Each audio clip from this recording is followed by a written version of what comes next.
back, everyone. Welcome back to another weekend edition here of the Code for Giants Cup. The Code for Giants Cup, the KFGC number 29. Your bi-weekly dose of Brazilian StarCraft. I'm a coach outside VIP with him, joined by these amazing players and by the people in the chat as well. Welcome, one and all, to a, I say bi-weekly, I believe nowadays it is a monthly tournament featuring the top players from the Brazilian scene, organized, of course, by Cosmos. Este Cosmos. It does run the event on a regular basis, and of course last year this led into the Brazilian SC2 circuit, El Circuito Brasileiro, which did lead into a big offline event in Sao Paulo.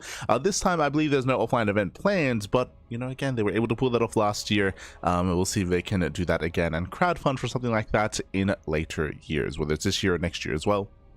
It's great to see them all come together in said offline event. Fingers crossed, Papi. But regardless, of course, we are jumping into our initial matchup. We are here in the quarterfinals. This is going to be a replay cast. One of the reasons, I mean, we had to have our close ties to Latino America, so of course we are more than happy to cover some of these events. At the time, we were busy covering, covering Thunderfire, Homestar Cup, and Rongi Cup, Lily Cup, other big major events. We just didn't have the time to cover these events live. But moving forward, coming into May, we should be able to start covering these events on a more regular basis live instead of via replays. That's the goal, at least. That is the goal. Otherwise, buenos dias. Of course, we were live last night with the Sparkling Tuna Cup, featuring the new TLMC maps. I do highly recommend checking out the VODs for those Team Liquid maps, as we did cover quite a lot of them. But for now, we are jumping into our fresh series. Let us go. Game 1 is going to be on Tourmaline, jumping into INexorable versus Este Papito.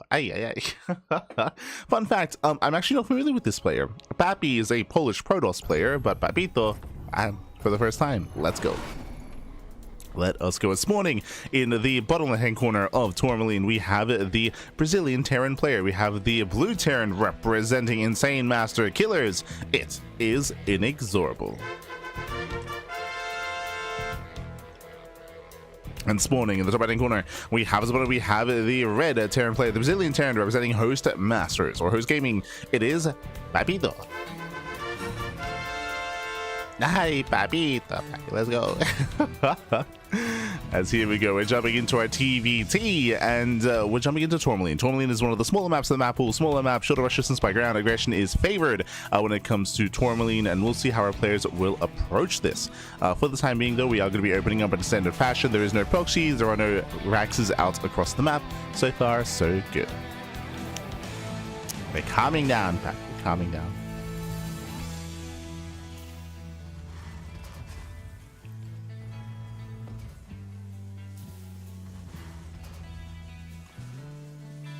As the time being, it is going to be our initial openers here. We do have our double gas opener out of INexorable, double gas out of Papito. By opening up double gas in such a way, we are going for a faster factory, going for a delayed TC. We're going for a more tech-heavy start, a safer start as well, which makes sense, especially on Tourmaline. Right, aggression is favored on this map, so as a result of that, it is risky to go for a faster CC. This does allow for a faster Hellion in the early game. As Iraq is now done, and factories should be on the way. Este Solens vibe. Bienvenidos. 140 stream streak. You're crazy, Papi. You're crazy. Also, shout out to Slow Joe as well. I believe redeeming the first quacker. Oh, we do have to get rid of the tuna. My apologies. True. This is from last night. The tuna, Papi. The tuna. Was from last night's tournament. And again, from here, we should soon be expanding. Yes, it is a double gas opener that leads into the faster factory, but I mean, technically, this could lead into a one-base all-in. I'm very unfamiliar with Papito as a player, so I don't really know how aggressive and cheesy they can be. For the time being, though, we do hide in the tall grass, and INexorable shoot first. They does shoot first. 2 extra volleys going off. Nice KDA charge, where the Reaper is going to be chased down and does barely get away, but this does mean that INexorable has control of the low ground. Yeah, has control of the low ground. Toss away the SCV. SCV goes down, delays the expansion. Second Reaper has arrived, and INexorable, he gets the hell out of here. Yeah, does pull away. Does react in time. Behind this, getting his own command center on the low ground. We have Reaper Hellion amassing here for INexorable. And so far, a slightly better start for our blue Terran. Oh. As INexorable forced back to take an extra shot to the face. Hellion has arrived. And Papito pulls away. Get este, Papito. Yeah, it does pull away. From here, we're calming things down. We can open up and follow up with Cyclones in the early game. We can try to go for earlier Stim, which is risky, but is an option as well. Yeah, there's the add-on stop. Should be for Cyclones. Likewise, with our initial starport, we can go into early drop play, or we can head towards Raven production. There are some players that have been incorporating Banshee play early on in TVT with mixed success. It's also going to be a viable option. For now, opening up Liberator. I did notice that we had a medevac on the way initially, but did cancel. I'm going for the Liberator instead.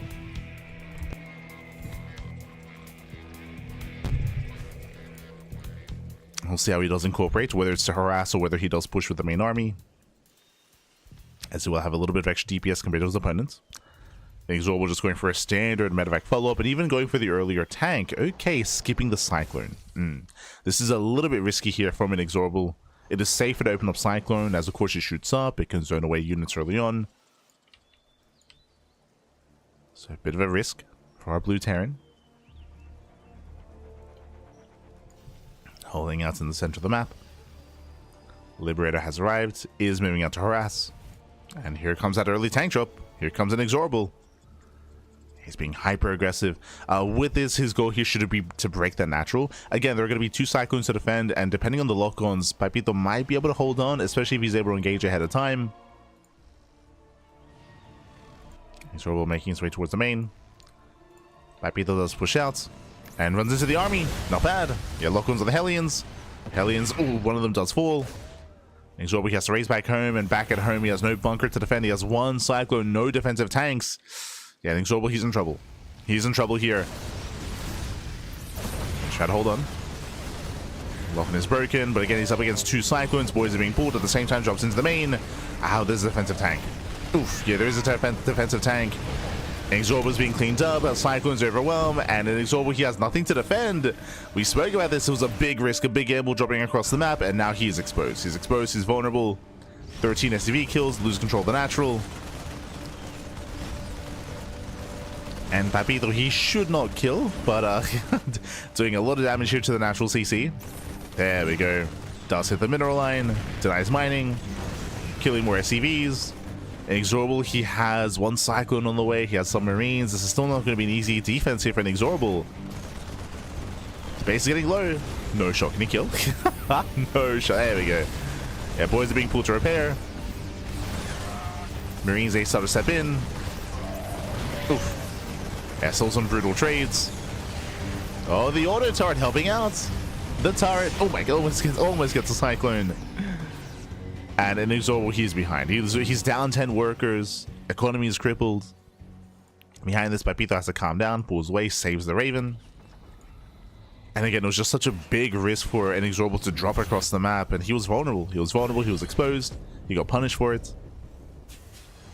And now INexorable, he's got some catching up to do. Oh boy.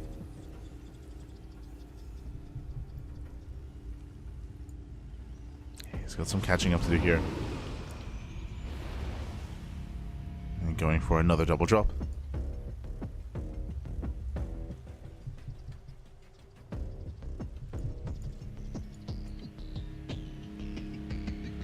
Papito pushing forward. Once again, they pass by each other. This that's just the story of this game so far. We miss each other, Pappy. Papito moving in. Likewise, so does INexorable. Jumping into the mineral line. Does pick up some SCVs. We're going for the base trade. Back at home, there's 1 tank in the main for INexorable. Do we have a disable? We do. Yep. Oh, no, disables the SCV, misclick. No shot. Yeah, some panic play here from Papito, but he should still overwhelm. Yeah, still brings down the tank. Takes over the main. That's going to be a kill at the natural. But the production's under fire. Yeah, the production's under fire. Papito, he's still producing in the main base. He still has the high ground. He has a tank. He's even got a 3rd TC. Ay. And Stim is done for our red Terran. Stim is going to be denied for INexorable. Stim is denied. Going for the auto turrets. The tank does pull away in time. Ooh. Oh, yeah. Was stutter stepping, was punished. Yeah, a bit of miscontrol there from Papito. Boys are being pulled, gets on top of the tank. Even sniping a medevac, and GG gets called. GG gets called. Papito takes game number 1. Whew. GG. GG well played. A very, very chaotic game 1 here where we just kept missing each other. We just kept pushing across the map, taking chances, taking risks, and INexorable, who was punished one too many times, especially early on. For him to go for his tank drop and to be caught out by having nothing at home and being enforced to pull the boys and losing, what, over 10 workers, it was critical damage dealt early on. INexorable fell behind, and with that, Papito takes a lead.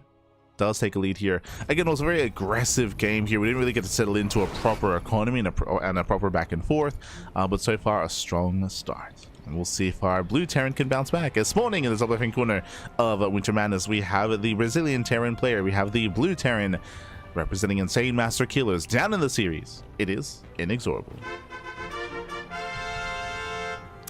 And spawning in the bottom right hand corner, we have his opponents. We have the red Terran player, the red Terran player himself, representing host masters. It is Papito.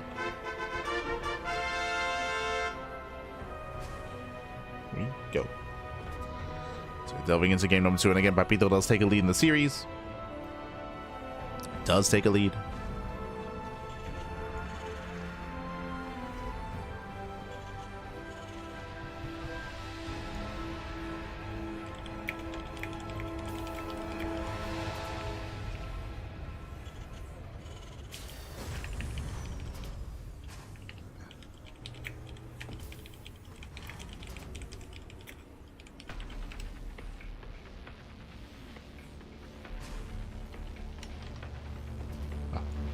There we go. Here we go. As now it is going to be double gas opener out of Papito. Likewise, double gas out of INexorable once again, opening up double gas. From here, we are going to be able to go into a faster factory. But what I will say is that we're loading into Winter Madness, a much larger map of the map pool, longer rushes and spike rounds. With this, we should be having a bit of a more back and forth. We should be able to build up into a 2-base economy. That should be able to.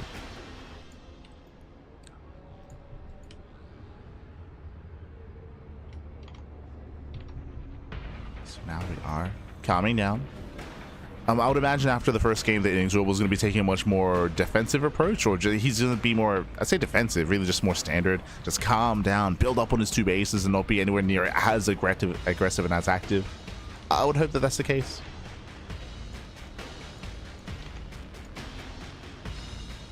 Would hope so.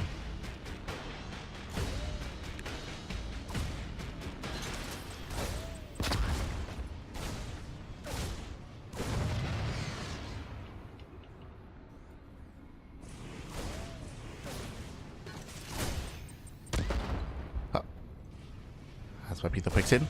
Yeah, picks in so far. Does actually come out on top. Ooh, and INexorable does struggle. The SCV does take a lot of hits. Second Reaper has arrived, and INexorable, he should defend, and he should not lose that Reaper. Leading on SCV. Yeah, SCV goes down. INexorable, he will defend. He'll be able to hold on. Behind this, going for his own 1-1-1. And likewise, Papito also setting up as well. Calming down, we have our 1-1-1 openers. When it comes to the early game here, we did lose 1 SCV each. Papito at least got some scouting information. Second Reaper shows up, and do we delay the CC? Okay, not bad. Command center is going to be delayed. Last, it is going to cost us the Reaper here, so Papito, who will lose map control, going to be forced back home.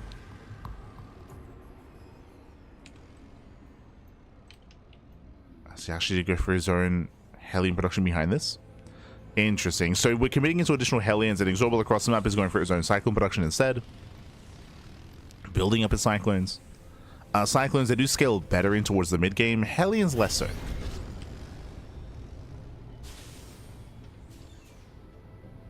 So Papito, he's going to be fighting for map control. Oh. Not bad. Catching at the Hellion. Catching at the Reapers as well. So a stronger mid-game, or sorry, I should say a stronger presence here from Papito early on, but the Cyclone is going to be an issue. Yes, he bleeds out Hellions, cannot fight head-on. INexorable holds. He's holding on behind this, building up additional cyclones. As we try to emphasize, like, going into a committed Reaper Hellion opener like this doesn't really scale too well into a longer game or into the mid game even. So at this point, Papito, he's kind of lost his map presence, or lost any kind of force threatening the army. Cyclones are building up, and once again, Papito going for the early Liberator. Okay, we saw this last game as well. We'll see if we can get past the Cyclones. Let's go. Liberator moves out. Due to the fact that there's no Liberator here, INexorable, he's going for the faster Raven production. Disable's on the way. Ravens are amassing tank production as well. INexorable already refining his army, building up into that mid game. Meanwhile, faster third CC out of Papito. Faster third base. Oh. Yes, Hellion's getting picked up. At the same time, we do attempt to harass in the main, denying mining, getting 2 SCVs, not bad. Not bad.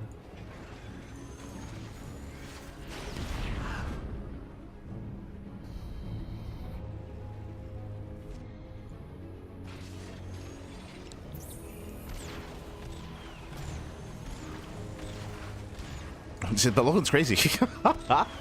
as we locked down that Liberator. A very efficient trade there from INexorable. We'll still let out a couple of SCVs, but does defend. With this, yes, INexorable, he's down in workers, but he now has map control. He has a little bit more pushing power. And we'll see if he can break the third base of Papito when we expand. Papito going Liberator into Banshee play. Okay. Cloak Banshees are amassing. This is quite risky. We mentioned this in the first game as well. Cloak Banshees can be quite useful when it comes to harassing across the map. But there are Cyclones, there are Ravens as well. On top of that, Vikings are amassing for INexorable. It's a big risk for Papito. Bearing in mind that he's going to be sacrificing any kind of Raven or Viking count in favor of this. So Papito's main army is going to be weaker. Does hit the third. Banshee moves in. Okay, so far so good. SCVs are going down, but it's going to be a one-way trip. Yeah, it's going to be one way. Cyclone's getting caught. 7 SCV. Jesus. 8 SCV. Not bad. This is good damage. 9 SCVs. 10. Yeah, 10 workers going down. 11 workers even. 11. 12. 12 SCV kills. INexorable from here, he can start to move out. Bearing in mind that I do still favor INexorable's main army. INexorable, he has even tank count, but he has the Ravens, he has the Sables, he has more Marines, he has more Vikings. He's pushing. He's moving out here. And this was very nice economic damage dealt. Like INexorable, there's a lot of pressure on him to move out, but the main army here is terrifying. The main army is coming. Papito setting up. Sends out the Banshee across the map. And here comes that main army. Does get spotted. And even if he sieges, I mean, yeah, we just have the mass disable. Oh, God. Now, thankfully, he wasn't sieged up, so he can get away. Tries to at least avoid being pulled. Disable's about to run out. Despite that, another tank will fall. Even later, the Vikings. And INexorable, he has too much. He has too much. He breaks through the tank line. That's all 4 tanks going down. And this is what we were worried about. Yes, the Banshees, they do amazing damage here. They kill a lot of workers. INexorable was behind economically, but the main army was still terrifying. He breaks through the main army. He breaks into the natural, and with that, INexorable is here to end the game. He's here to end it. It takes over the low ground. Boys are being pulled into tank fire. Oh, God. They do force some friendly fire, and hey, they kill 1, maybe even 2 tanks. Not even. As with other tanks, they did survive. GG gets called, and INexorable, he does take game number 1. Oh, game number 2, tying up the series. GG. Whew. GG, well played. With that, INexorable does tie the series up. We have a back and forth. We have an ace match here. And again, it was nice damage dealt by Papito. He did an amazing job dealing critical economic damage, even killing so many workers, but he did not have enough at home to defend, to survive, and to get into a longer game state. Couldn't quite hold on. Even with him saving the tanks, by the way, he was unsieged. He was able to pull the tanks away. But in the end, GG. GG, well played. With that, we're getting into game 3, getting into the ace match, going to be loading into 10,000 feet. Let's go. See in the chats, is there an MMR cap or region restriction for this tournament? Just Brazil. Just Brazil. There's no like MMR cap or anything like that. Oh my god. Okay, calm down. Spawning in the bottom right hand corner of 10,000 feet, we have the Brazilian Terran player. We have the blue Terran representing insane master killers. It is INexorable. And spawning in the top left hand corner, we have his opponent. We have the Brazilian Terran player. We have the red Terran representing Host Gaming. It is Papito. Papito. Let's go. Oh, as we're going for a proxy, the SCV does move out across the map. Not just one, but 2 SCVs. Let's go. The boys are moving out. Raxes are being thrown down. And we'll see what kind of opener INexorable goes for. Now, my big concern here, I don't know if you noticed, but every game so far, it's been double gas. It's been double gas openers. For those that are curious, double gas openers are very safe. They're very, very safe because they allow you to get a faster factory and faster Hellion production. So Proxy Reaper is that much weaker against the style. If INexorable was mixing in economic builds, especially in Winter Madness, then it would make sense to mix in some cheese. But here, I'm a little bit less convinced. We'll see how we incorporate our axes and what we delve into. Gases are being taken back at home.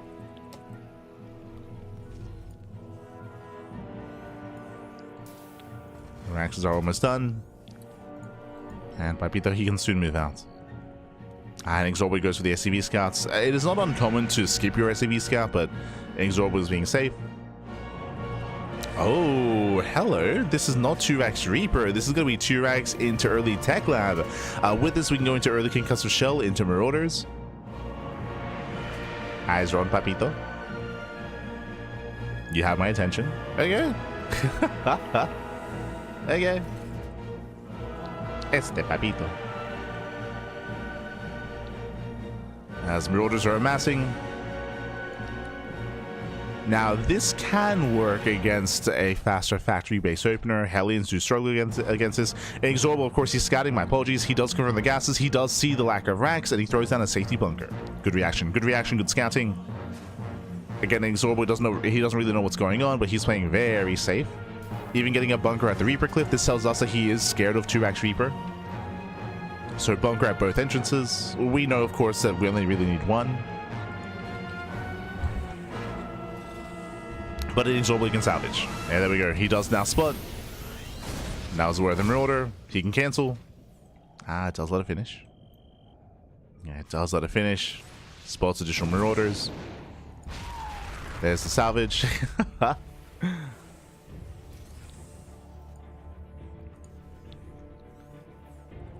And we'll see if Papito can break through. Yeah, there's already tank production though. Again, because of the double gas opener, there's already a tank on the way. Boys are being pulled. Marauders, they try to bust in. They try to run past. They try to run past the bunker here, but alas, the boys. The citizens arrest. Pappy gets it. Takes down the first Marauder. The second Marauder even. Yeah, and they're being cleaned up. They're being cleaned up here, GG. GG gets called. Cheeky build here by Papito, but in the end, INexorable, he will hold, he will defend, he will shut this down, and he will claim the series 2-1. GG. GG, well played. Again, INexorable, he was able to scatter across the map and confirming that something was wrong, something was amiss. Again, he didn't know it was Proxy Marauder. That's why he was getting his bunker at the Reaper Cliff. He wasn't fully aware as to what was going on. But again, he was quick to get his bunkers up and running, and of course, quick to switch into his factory, into his own tank production as well, just to ensure that he was going to be safe and sound, shut down the cheese. GG. GG, well played. And with that, I mean, once again, just to reiterate, the build that Papito went for can work if there's no SCV scouts. And it is not uncommon for SCV scouts to be skipped in TVT, especially on larger maps, right? It's like players like Beyond, players like Maru, players like Cure, they often do skip their SCVs, especially on larger maps. On smaller maps, though, it's less common to skip your worker scouts. So we can see this working on like Winter Madness or maybe Mothership. Mothership is like an RNG factor for sure. But I'm thinking of Winter Madness, I'm thinking of White Rabbit as well. But on these smaller maps, just because aggression is more favored, like STV scouts are a little bit more common, and yeah, we gambled. The gamba didn't quite pay off. GG. GG, well played, congratulations. And INexorable does claim the series, does advance on into the semi-finals. into the semifinales, where he's going to be going up against one of our own. It's time, papi. Here we go. It is going to be Erik versus INexorable in the semis. He's our boy, papi. He's our boy. It's catching up. Yo, shout out to Papito in the chat. It's my 3rd championship ever and still very nervous playing against the best in Brazil. Papito. Good to see you. Good to see you. Fala galera. Fala galera. INexorable is the best Terran in Brazil. Quite nervous. He is. INexorable, he is the best Terran player in Brazil. Thank you for sharing. Don't even know what was going to that was going to happen.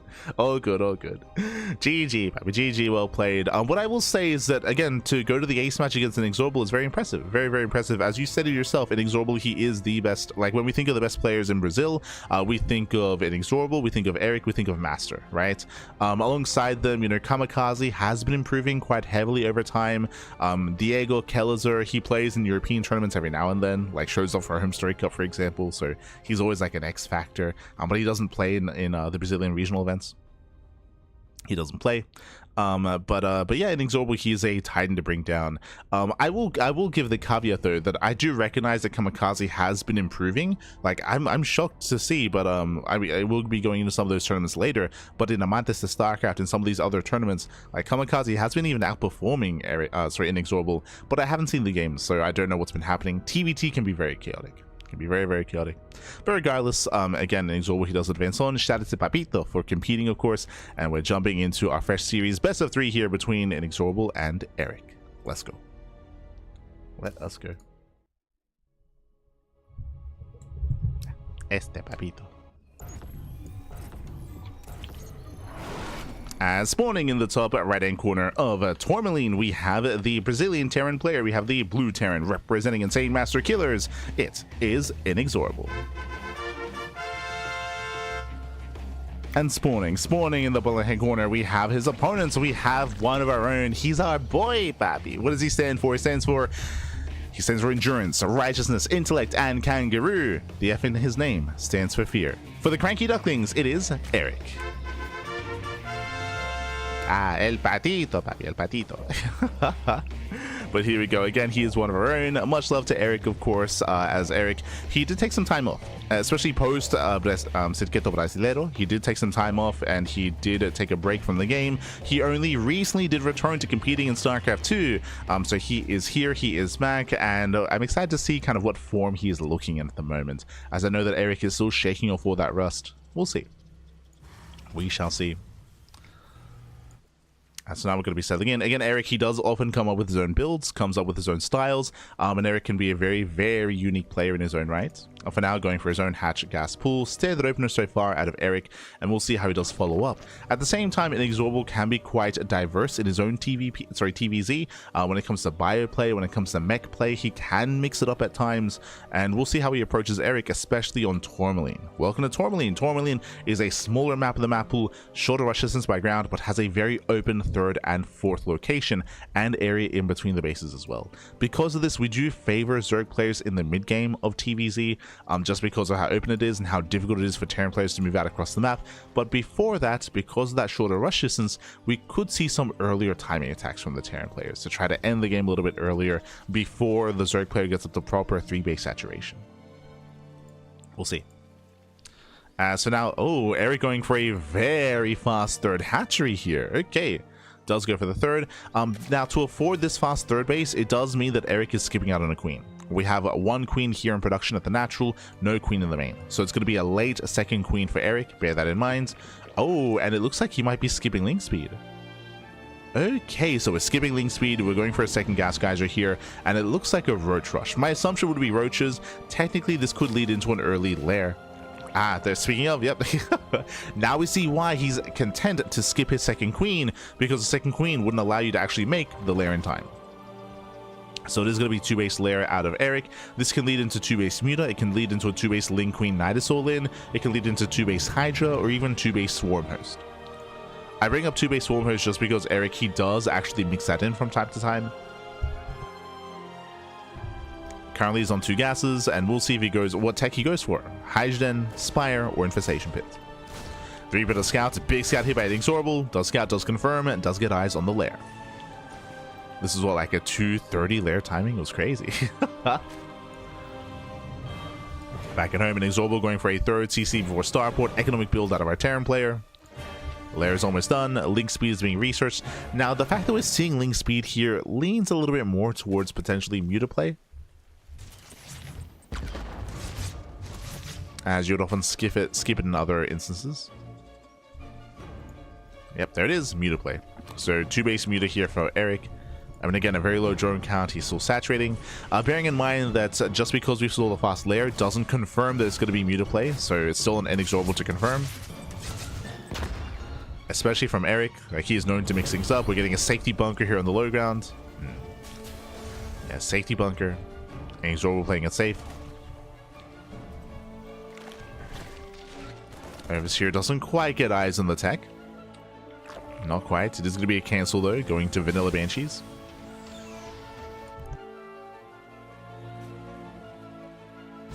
And again, Banshees as an opener here does keep you safe against Roach all-ins and Roach pushes, does allow you to scout and harass across the map. But against mutas, they're going to be very limited in what they can accomplish. Very limited. Overseer pokes in, at least confirms a third CC. So Erik is aware this was a more economic greedy build. Spire is almost done. And INexorable so far unscouted. He has no idea. Yeah, he has no idea what's going on. I mean, I say no idea. He's scouted the lair at least. E-bays are finishing up.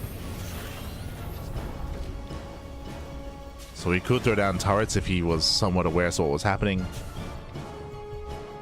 Banshee moves out.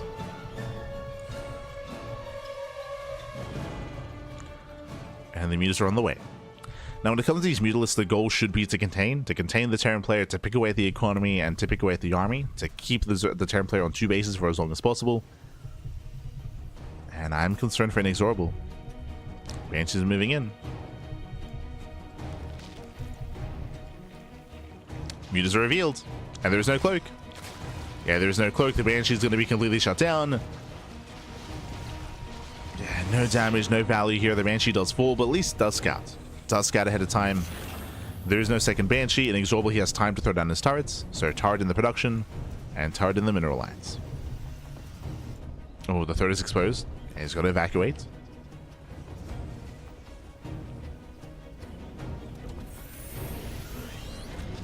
Does pull away. Mutas hit the gas. So far, I mean, nice damage. Marines being forced to respond. And behind this, Erik is joining. Erik is joining, he's saturating. Securing his bases. Contamination here on the stim, okay. Stim is contaminated. Nicely done. Delays the upgrade. Giving himself more time. Behind this, going to Ling Bane. Bearing in mind that because so much gas is being spent on mutas, there's no Eva chambers. No Eva chambers, no upgrades. This is going to be 1-1. This is going to be 1-1 Ling Bane. Second contamination. Oh my god. Okay. Let's go. The layering contaminates. Stim won't finish. And this keeps INexorable stuck on 2 bases. When Stim is done, he can break out. He can break out. He can fight the mutas. He can even give chase. As Gas Geyser does fall. We've built up to 13 mutas. Getting an SCV, a depot. Nothing major, but still value. 2 more Marine kills.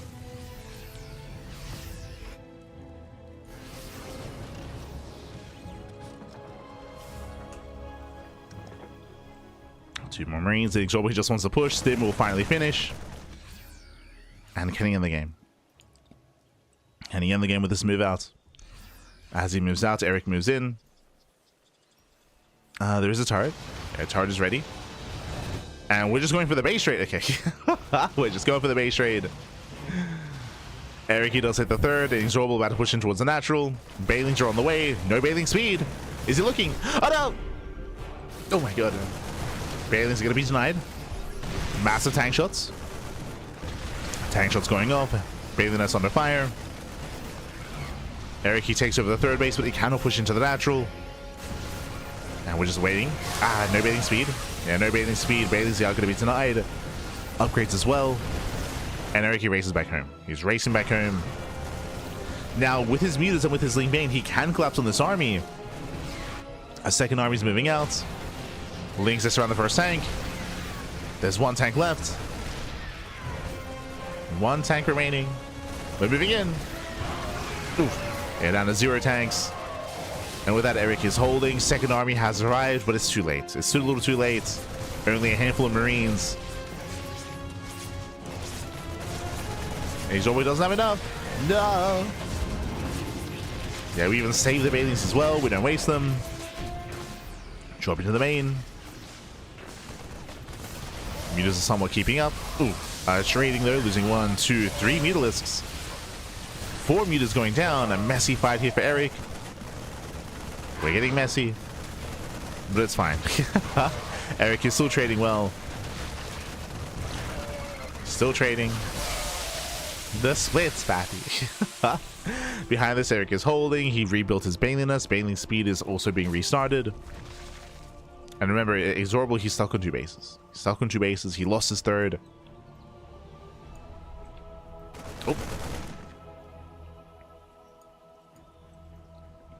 Jesus, there's so many. There's 21 meters. And then INexorable was forced into a 2-base all-in. He's forced into it. Ideally didn't want to be here. Wanted his third base, a proper economy. We have some safety infestors on the way for fungal growths. Safety infestors.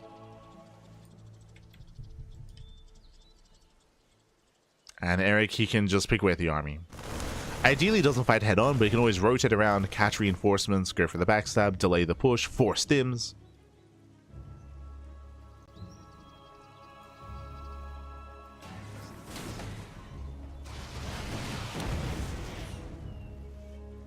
And he's always on his own.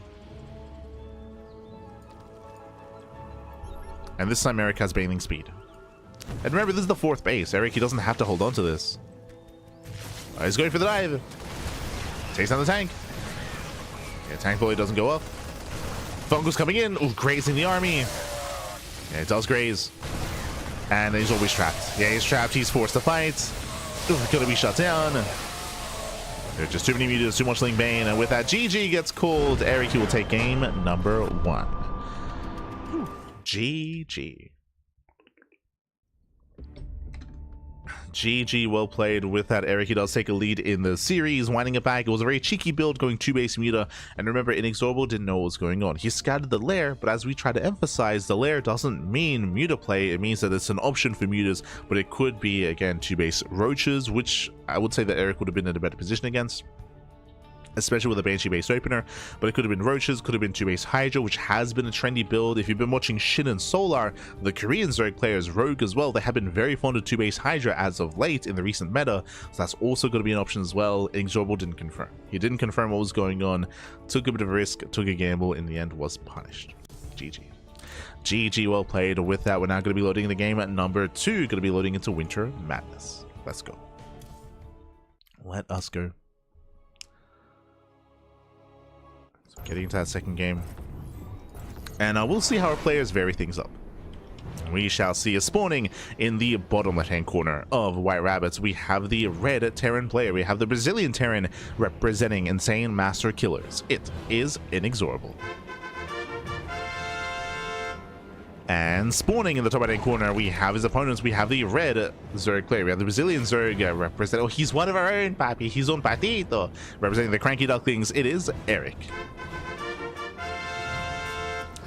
Quack, papi, quack. Erik. Here we go. No bias whatsoever. True, true. No bias.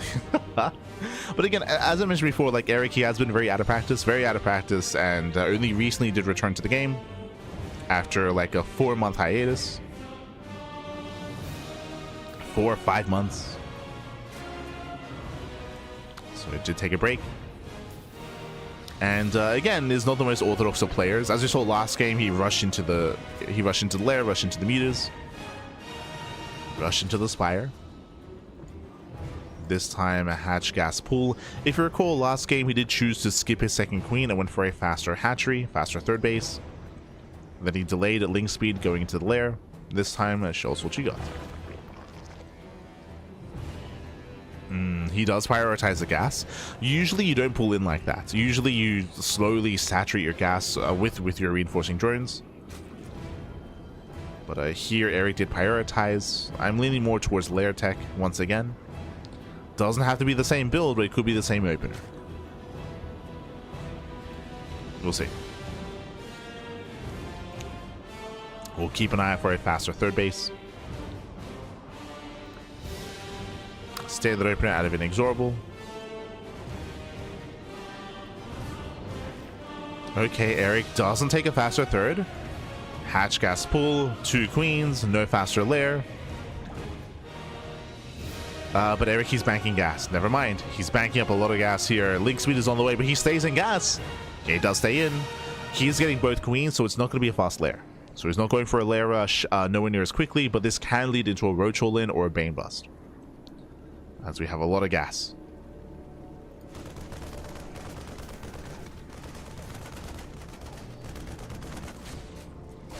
Technically, this could be a slightly later lair compared to last game, and the purpose of this would be to get a faster second queen to deny the scout, to make sure that INexorable doesn't get into the main.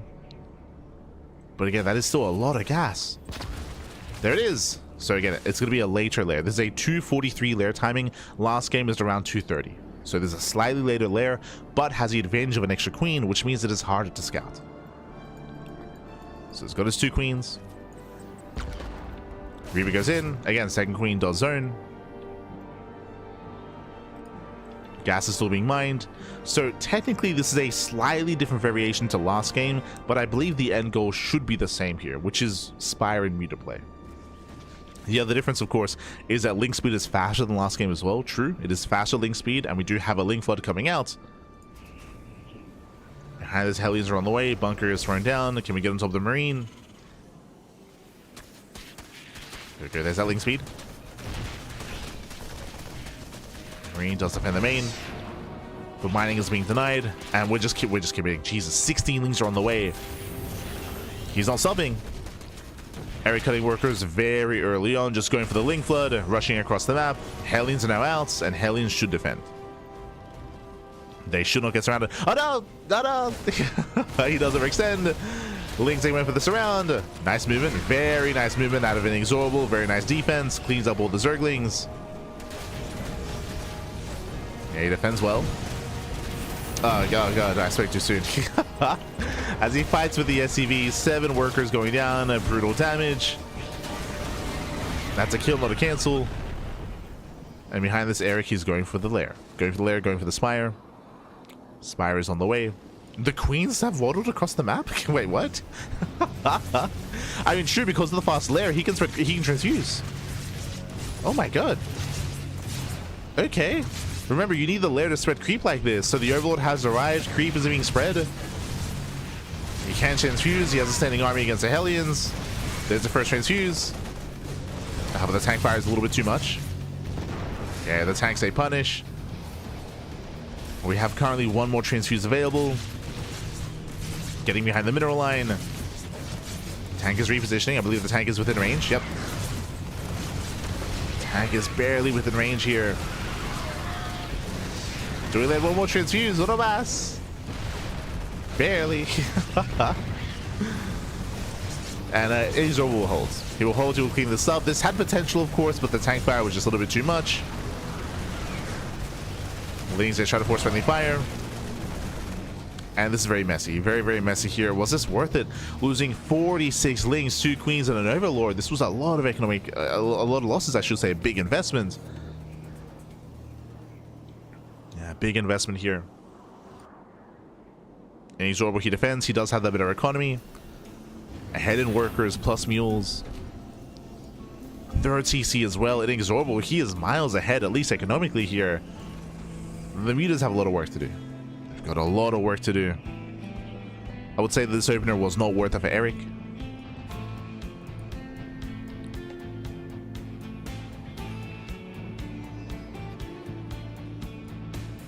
INexorable's moving out. This is risky.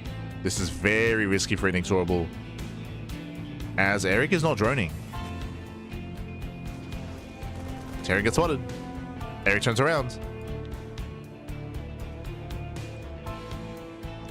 Does turn around. This army is on its own. Remember, there's no stim. Lings are coming in from behind. And then INexorable's getting caught out. Yeah, he's getting caught out. He has to get the hell out of here. And he's gonna lose all the Marines. He's gonna lose the tank as well. INexorable, he overextends. He should not have been out here. No. Losing everything. Erik, he's still in this. He's still in this game. Oh, turret does own. Oof. Muta's taking a lot of hits. So slowly building up that Muta count behind this. Erik is finally joining. He's got a lot of joining to do. He has yet to scout the third base. Engaging with the third would force INexorable out of position. But Erik doesn't know. Yeah, I miss rally with the drone. You just say dip into the main.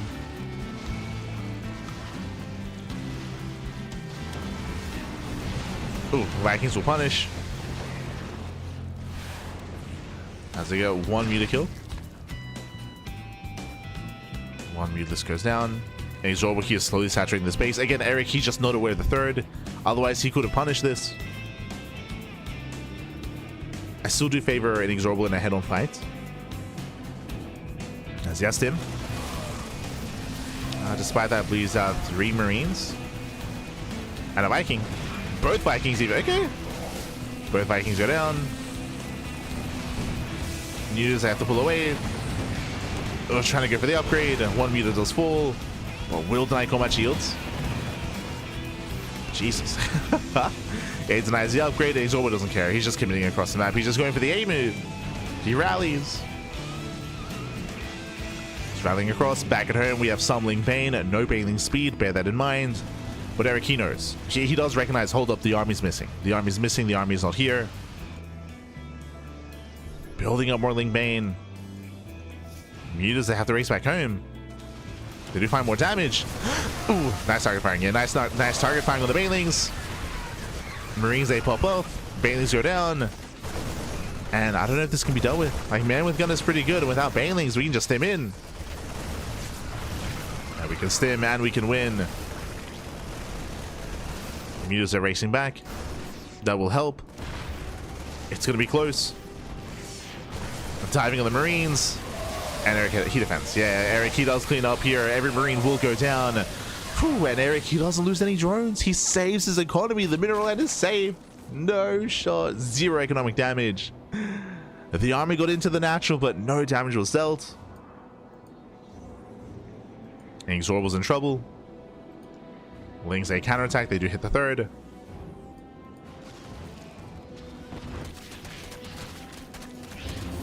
Ooh, we're out of position. Uh-oh. Okay, Mutas turn back around. Mutas turn around. INexorable, he needs to kill some drones. But the army just isn't here. He just doesn't have enough Marines. Not enough Marines, not enough bio. All the Marines get picked off, and Erik, he's holding. He's holding on, Pappy. Cleans up the push. And INexorable, he has nothing left. He has no third base. Oof, these are expensive losses here, losing every single medevac. Ay. And Erik, he can just keep going. GG gets called. It's just too much to handle. He does overwhelm, and Erik, he takes game number 2, and the series at 2-0. GG. GG, well played. A very intense back and forth here. As opposed to game 1, game 2 was a lot closer. INexorable, he defended well. He had minimal losses against the initial Ling Queen push. INexorable, he was ahead economically. He had more SCVs. He had a third CC. He had mules as well. INexorable was in a good position. But what happened? He pushed. Remember, he went for an early move out, which was ill-advised. He lost his first wave of Marines. He lost his tank. He got surrounded in the center of the map instead of building up and preserving his army and massing up into like a solid stim timing. He was premature.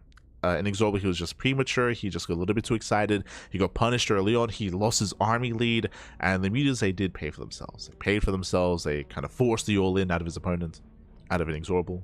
GG. GG, well played. And with that, congratulations, Erik. He will claim the series, will advance on into the grand finals, where he's going to be facing off against his next opponent. It should not be a surprise here, but it's going to be Erik versus MasTeR. MasTeR, of course, he is the best Protoss player in all of Brazil. Is the best Protoss. And is no stranger to the finals here. We often do trade. We often do go back and forth between Erik and MasTeR. Often back and forth. And we'll see how our players engage this time. Oh boy. Beautiful. Okay.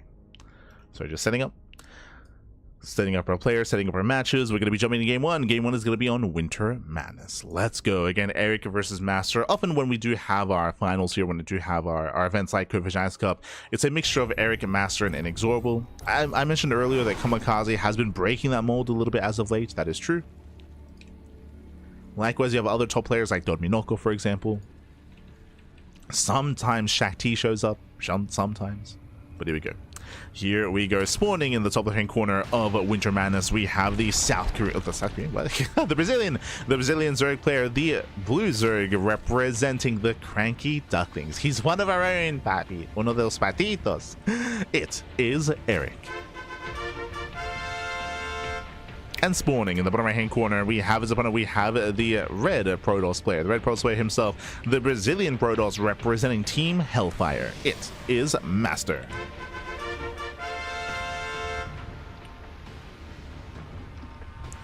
Here we go. Here we go. So you do have not pull first. Oh my god, okay. So again, these two players, they play so often against each other when it comes to Brazilian tournaments. Erik and MasTeR, they are expected to face off. I will say though, if you remember, there was a crazy upset last year. There was a crazy upset where last year we had MasTeR failing to qualify for the Brazilian SC2 circuit, El Circuito Brasileiro. He did fail to do so. He was actually knocked out and cheesed out by CranKy.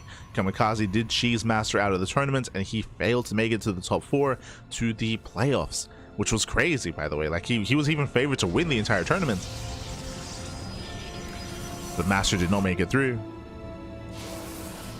If you remember, it was just non-stop one-base all-ins. Like, CranKy just had non-stop all-ins and cheesed the hell out of MasTeR. But here we go. Here we go. We're settling into our fresh best of 5. We do have our hatchery block here across the map. Does go for the block. This should be denied. And back at home, Erik is expanding. Did go for the earlier pull timing. That is true. So hatchery was delayed by a couple of seconds. Does force out the Zealot. It is going to be a 2-gate response here by MasTeR. And how does this work? Well, with 2 gateways, he's going to have 2 Zealots. The Cybercore will finish. He'll have 2 more Adepts, and he'll be able to counterattack with 2 Zealots and 2 Adepts across the map. And it'll be a shaky defense for Erik. We'll see if he can hold. Ooh, there's a cancel.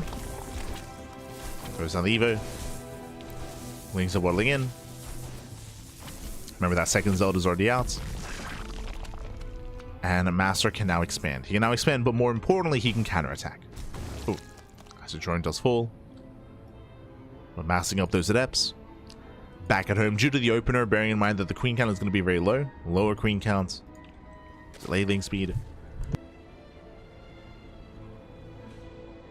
And Erik, instead of droning, he's forced to make Zerglings. He has to. He has to make those Zerglings. Here come the Adepts. It's going to be on Erik to try to shut this down. Este Krolpolski. Ah, dzień dobry, papi, dzień dobry. Siema, papi, siema. Hope you're doing well. I know it's quite late in Polonia, so take care. Zealot has arrived. Lings a will commit with around though. Nice catch. Zealots are here to support, and they hold their own. Yeah, Lings are being shut down. They do snipe 1 Adept. They barely get. Oh, they barely don't get the other. Oh, barely do. It's close. Both Adepts go down, and Erik, he somewhat holds. It was a messy fight though, a very messy fight. More Lings are on the way. Again, still a very low drone count for Erik. Very low. Yeah, man, that was perfect Polish, honestly. Yo, I've got like my 3 words down.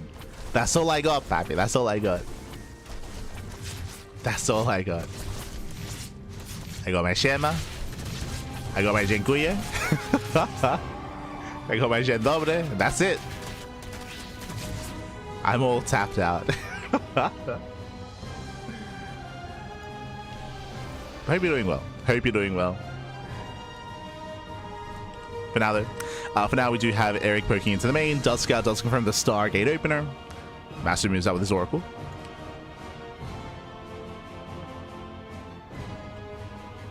Yeah, does move out, does try to maintain his 3rd base. And we'll see if Erik can drone up. Again, bearing in mind that Erik has had a very shaky early game here, and honestly, I don't feel like it's been quite worth it. Look at the drone count here. He's still down in workers, still down in saturation. Due to all the adepts, sorry, due to all the links he was forced to make due to the adept harass. And we'll see if Erik can recover. As the oracles are poking in.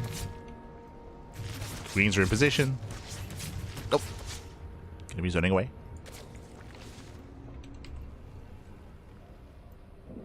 The Oracle is going to be zoned. Behind this, we have an earlier Twilight Council. This feels like Glaive Adepts. Glaive Adepts honestly would work quite well, but oh, never mind. We have the Forge on the way as well. Curious. This could be +1 in charge. It could be +1 in blink, but now a lower chance it's going to be Glaives. The Overlord does actually get some vision here and does confirm. Does get eyes on the production. So Erik is aware. Overlord is going to be hunted down. Lings, they can't quite engage. Melee reaction there by Erik. And as all these gases are taken, it feels like either Ling Hydra or Ling Muta. Is going to be the Spire, is going to be the Hydra Den, it's going to be one or the other. There's no Bailey Nest, there's no Roach Warren. That is a lot of gas. What's it going to be? As the gas is banking up. Meanwhile, it is going to be +1 in charge from MasTeR, so there's going to be a charge timing available to him where he can move out. And it is going to be Ling Hydra. Okay, so Ling Hydra out of Erik. Without any Banelings, he's going to be in trouble. Like, these early charge timings can overwhelm Ling Hydra quite nicely, especially with Archon support. So Erik's in danger. Erik, he is in danger. MasTer's building up his forces, waiting for his upgrades. Erik is going to have a very fragile army. Again, that's the issue with Ling Hydra, is it is a glass cannon. It's made out of paper, man.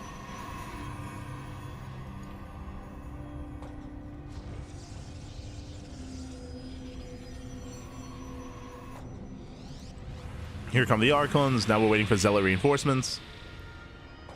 So we have the Archon drop. Oh, never mind. We're going for Storm. So it looks like MasTeR is only harassing with the Archons and Oracles. He's not pushing with Zealots. So very light harassment here from MasTeR. I do think that he could have committed and found success here. Like, imagine if we could warp in like a wave of, yeah, like 2 waves of Zealots here. Zealots are trickling in. Yeah, reinforcements are staggered. Getting us over the Archons, not bad. He gets one. Yeah, gets one. Gets a Prism. Prism tries to pull away. Saves one of the Archons, and a blundered assault here from MasTeR. Again, if he had his Zealot warp-ins, if he had his reinforcements, I do feel like he could have broken that position. But that was a very messy engage from the Protoss. And Erik holds. He holds, he counterattacks. We have a Spire on the way behind this. Bold move. Going for mutas. It's very gas intensive. It's because of the opener. MasTeR, what did he do? He opened up his charge. Remember, he opened up with Zealot legs. There's no blink. So no blink stalkers here. And at the same time, no scouting either. We can see a very defensive position. Cannon, shield battery, stasis trap. There's no vision across the map. Doesn't scout what's coming his way. And you can see that MasTeR is turtling up as hard as he can. If he had seen what's coming his way, then we can start Phoenix production, right? Phoenixes, blink. Well, there's no reaction currently. Of course, the Archons have to be respected. But the mutas, they make their way into the natural. And they make their way in. And probes are falling. And MasTeR caught with his pants down. He's all in. Yeah. This is a correct reaction. It's a correct reaction. He's just going all in. He's going for the counterattack. He cannot defend back at home. This is critical damage. It would be a mistake to turn around. He's got to just send it. And remember, because of all these Archons, Mutas can't quite engage. There's a lot of Archons and Storm as well. So MasTeR is all in. We have Ling Hydras to defend. Oh, the Archons are exposed. Oh no. Yeah, there are not enough Zealots. Yeah, Zealots are trickling in. Storm does zone away. Oof. Massive Storm on the Hydras. Gets into the mineral line. But the Mutas turn around. Yeah, Mutas, they turn around. They're racing back home. This army has no War Prism, has no reinforcements. We're rallying across the map. Okay, decent amount of Stalkers. Okay. MasTeR has to bring everything together. Another Storm. Mutas are still coming back. The Archons are low. One Archon left. Only one. And Mutas, they clean up. They clean up the Archons. They shut down High Templar as well. GG gets called, and Erik takes game number 1. Whew. GG. GG, well played. A very messy early game for Erik. As I said before, MasTeR was ahead. MasTeR, he was in a better position. He was building up in towards his Archon and charge timing, but he didn't hit it. Remember, he moved out with his Archons, but his Zealot Warpins were very late. Very delayed, so he didn't reinforce his army. I do believe that he could have even killed the 4th expansion if he had Warpins available, but it was very messy. He was warping in like one Zealot at a time. Like, he had a bunch of minerals in the bank. Like, he couldn't quite push in. He got shut down, and of course the Spire was unscouted. Unscouted Spire forced into the all-in. GG. GG, well played. Erik does take the first game, does take a lead in the series, and now we're loading into game number 2. Let's go. Let's go.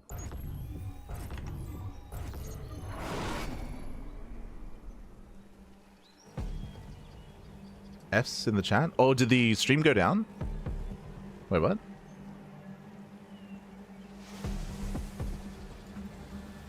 Spawning in the bottom left-hand corner here of Tourmaline, we have the Brazilian Zerg player. We have the blue Zerg representing the CranKy Ducklings, leading the series 1-0. It is Erik. And spawning in the top right-hand corner, we have his opponents. We have the Brazilian Protoss player, the red Protoss, representing Team Hellfire. It is MasTeR. And down for like 10 seconds. Oh no. Not like this. Hopefully everything's okay now. Yes, Chi-Chi, she hopped up and she unplugged the Ethernet cable and then hopped away. Oh. As workers, they do pass by each other. Do pass by. This time we once again are going for the hatch block across the map. I will say that last game, I don't think it was quite worth it. Like, it was very messy early game, and in the end, Erik, he was still behind economically. Once again, comes in for the hatch block. But this time back at home, it's spawning pool. So hatch, gas pool, standard open out of Erik. Erik, he threatens the hatch block, but he does not commit. Does not commit. Gonna be zoned away.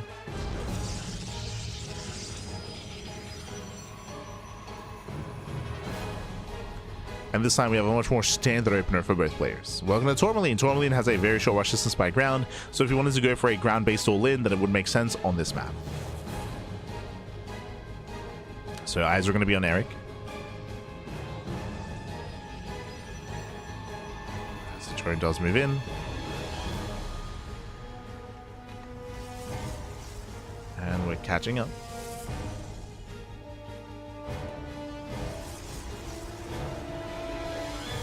Here we're catching up.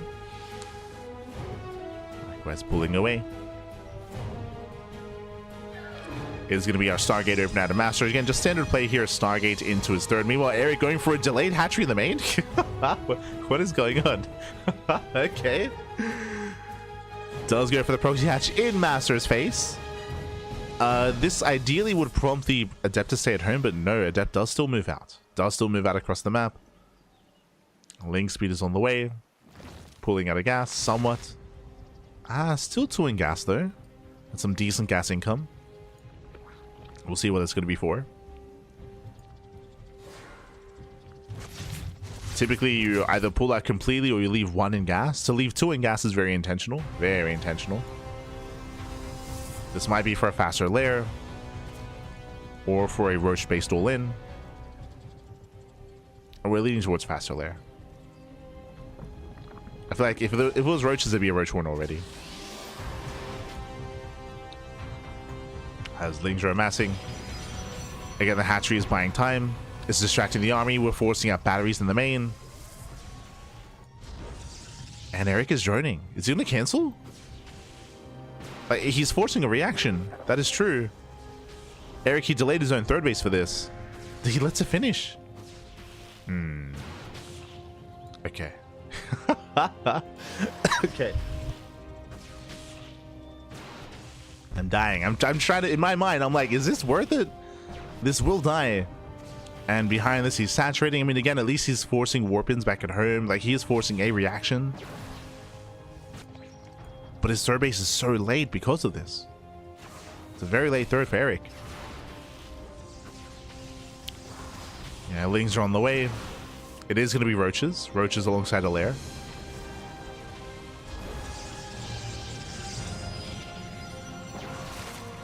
As lings, they make their way to the mineral line. They head for the natural. Oh, there's a battery. Yeah, battery will defend. And MasTeR's fine. Like, he's perfectly fine here. And it is going to be the all-in. So Pneumatized Carapace is on the way. This is never research unless you're going for a German taxi. A German taxi is when you load up a bunch of Drupal Lords, Queens, roaches across the map. It is going to be a 2-base all-in. But again, it's a very wonky game. It's very, very wonky. Very shaky. Now, because of the hatchery and because of these lings as well, MasTeR doesn't scout. So he has no idea what's going on. But I don't know if it matters, right? Like MasTeR, he, I mean, his Twilight Council's late, true. So there is a silver lining here. Because of the hatchery and because of the pressure and because of the unorthodox nature of this game, the tech is the gateways, the tech is late. Like this is a messy response, a messy build here from MasTeR. So his build was disrupted, and here comes the all-in from Erik. He did force inefficiencies out of MasTeR.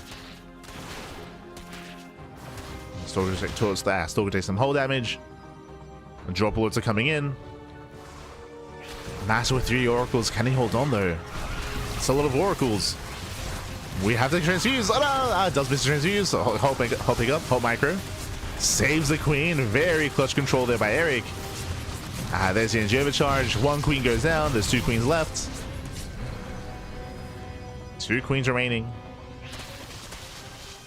Lings, they bust into the third. Means they get dropped off. And the oracle taking a lot of damage. 1 oracle should go down. Ooh, barely gets away. And Erik, he's getting damage done. He will kill the third at least, but he needs more than this. Oh, that's around! No, he gets the stalkers. No blink. Gets 1. Oh my god. 1 sword gets surrounded. Nice pickoff.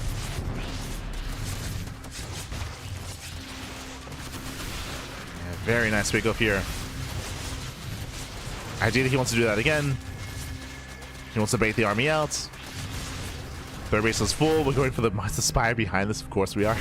God damn it. Nice piles. Nice control. And Erik is droning. Erik behind this, he should be droning, should be saturating. Still making more lings though, dropping into the main. It's crazy.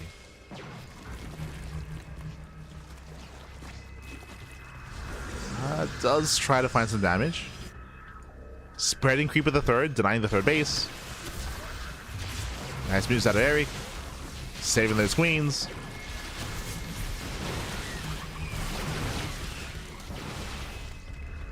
And MasTeR is stuck on 2 bases. He's stuck on 2 expansions. Now, the muted play isn't going to be as effective as last time just because there's plenty of anti-air. There are plenty of Blink Stalkers.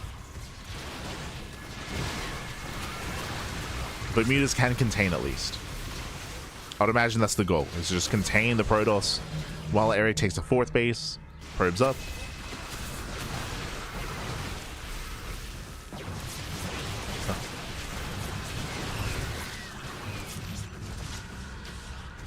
As MasTeR can't quite break out.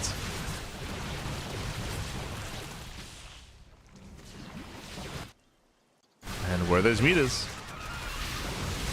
Gets a cybercore. And here we go. 6 mutas now on the way. The mutas are coming. Takes down the gateway. Takes down the cybercore. MasTeR's being forced into a 2-base all-in. He still has a massive army though. The scary thing is that MasTeR's built up his stalkers. He's got a very high stalker count. He blinks in, catching out all the queens, chasing down the Ravagers as well. Oof. He does chase him down, and Erik is in trouble. Again, the mutas, they will not help defensively. Like they're they're built to harass, they're not built to fight. Onto the mutas, catching out one. Yeah, one muta goes down. MasTeR should be feeling good about this. He commits across the map. And the mutas are not worth it. The mutas, this was so much money, so many resources here in these mutas. It was so expensive. And just Mass Stalker is going to overwhelm. Yeah, the Mass Stalker is just too much. That's all we need, just Mass Blink Stalker. And Erik cannot engage. The roaches are trickling in. These are 0-0 roaches. No roach speed. Collapsing on the army. Again, mutas, they can't touch this. They can't engage with the stalkers. Not like this. Again, it was some fancy moves out of Erik. It was impressive. But in the end, we just 2-base all in. We just MasTeR just breaks out on 2 bases, builds up his stalkers. The boys are being pulled. Stasis trap going up. We have a decent amount of roaches, but this is critical damage here. 22 drones going down. And the roaches are being cleaned up. They cannot hold their own. Not like this. I say that's still a very close fight, but MasTeR has an economy. And MasTeR, he still comes out on top here. Cleans up the roaches. More reinforcements have arrived.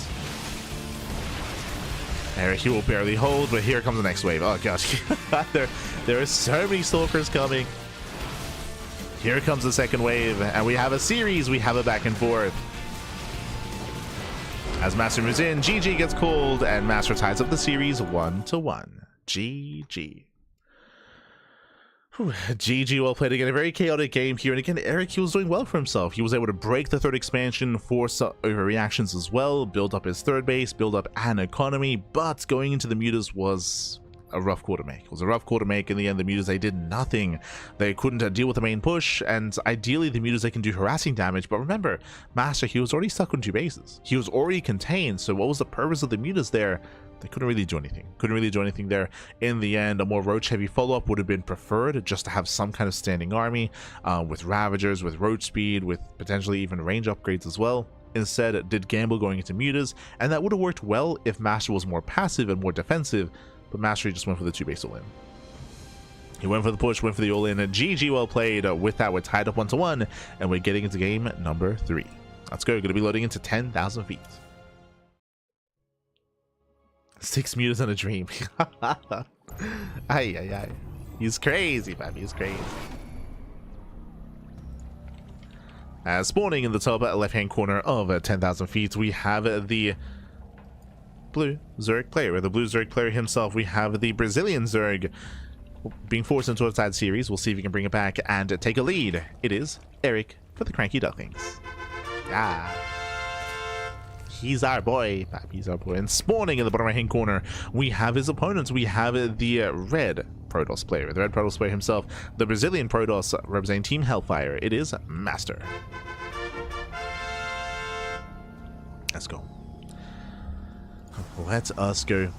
Again, for those that are maybe newer to the CranKy Ducklings and newer to our channel, we actually did have a pro roster back in the day. Back in early COVID, we did have quite a large roster. Actually, we had some Australian players, we had Oreo, we had Starduck, we had our Latin American kind of like a Latin American portion as well. We had Neo, we had Ryu, and Erik. We had 3 Latin American players, and we had some players from the Americas. Vindicta, Miguelito. Vindicta was also a CranKy Duckling, alongside Dolan, alongside a Patty Mac as well. So we had a decent roster, but of course that was quite some time ago, and a lot of them have since moved on, you know, found other teams or are doing their own thing as well. Still got a lot of love for our players. MasTeR Erik. As the drone does move in.